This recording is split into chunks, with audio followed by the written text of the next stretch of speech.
Good morning. First, I'd like to recognize some of our elected leaders that are with us today. We're glad to be joined by Senator Mike Kehoe and Representative Ernst Gator. We appreciate in so many ways your support for the military, your support for our Guard, for the many other things that you've been helpful on, and all these folks who are in uniform, the ones that currently do appreciate. We have leaders of your caliber in the legislature to assist us. Representing the Missouri National Guard and Adjutant General Stephen Danner is Colonel Paula Dayringer, and also we're joined today by General Larry Kay, the head of the Missouri Veterans Commission.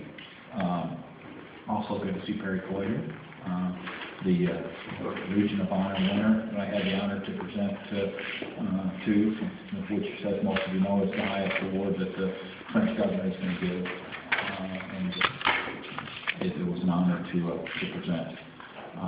It's great to be joined by some of our Guardsmen and women here. The National Guard has proven itself time and again in serving as part of our military force overseas and protecting the health and welfare of Missourians during hard times and natural disasters. They've been called on many times this year. It's about the first time I've seen the Guard where it hasn't been either tornadoes or floods or snows or whatever, so it's good to see them. Should cross myself the weather coming, so I need to be careful. Also, as I said before, it's great to be with General Larry Kay. Larry himself is a combat veteran of Desert Storm, serving with an air ambulance company, and retired from the Missouri National Guard last year at the rank of Brigadier General. I appreciate the fine work he and his staff have done on behalf of Missouri veterans, at our veterans' homes, through many services they provide to our veterans. He accepts nothing but the best, and I appreciate veterans know they have a strong, experienced advocate with Larry Kay, and we're honored to have him serving. This Friday is the official day that our country is designated to recognize the men and women who have worn our country's uniform. When Veterans Day was first observed, it was called Armistice Day. To remember the end of the First World War on November 11th of 1918. Since that time, the focus of November 11th has changed in order to honor our nation's military veterans and their service. But Veterans Day should also serve as a reminder for us to honor the sacrifice and courage of our veterans year-round. With that, I'd like to introduce the four veterans from Jefferson City that we are honoring today.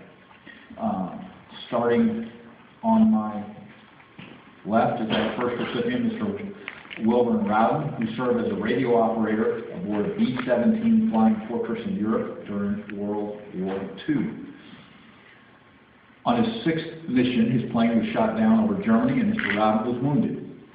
He was captured and held as a prisoner of war by the Germans for more than a year before being liberated.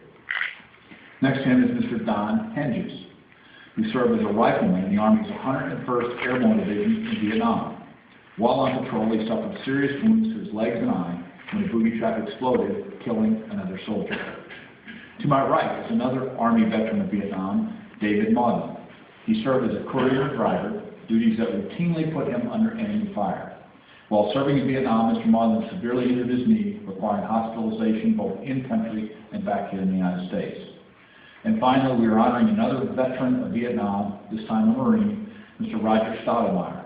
Roger, somebody obviously that I've known for many years. He was superintendent of the Missouri State Highway Patrol and is now the executive director of the Missouri Gaming Commission. But today he's being honored as a Missouri veteran who was wounded while serving his country in Vietnam when a booby trap grenade blew up, and later in that tenure also he contracted malaria. Gentlemen, I greatly appreciate this opportunity to pay you this honor. The Silver Star banner and certificate are awarded to recognize the men and women of our military who are wounded or become injured or ill while serving in combat theater. The veterans we are recognizing today face those perils with courage and determination. Military service inherently carries with it a sense of duty and a sense of self-sacrifice. For the men and women of our military who serve in the theater of combat, this is particularly true, and it has been throughout our nation's history during every conflict our country has seen. The danger faced in an area of combat often means there are soldiers, sailors, airmen, and Marines who carry home wounds or injuries because of their service. From the flak-filled skies above Nazi Germany to the steaming jungles of Vietnam, the veterans we honor today have made that sacrifice over a period of more than 65 years on behalf of our country. and to protect our freedom. I am pleased to present each of them with this recognition of their sacrifice and to thank them publicly for what they have given this country. If I could first have Mr. Rowden step forward. I'm happy to say it's my great honor to present to you this recognition of your service and sacrifice for our country. Thank you very much.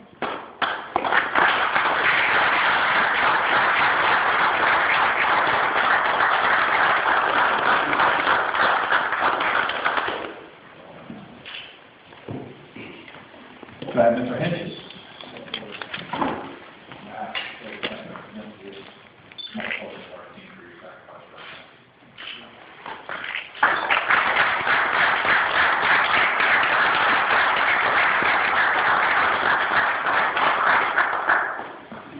Mr. Mauldin.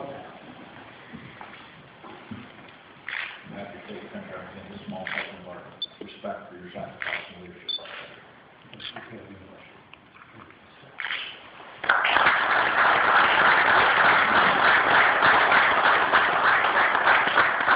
And Roger Stottlemyer.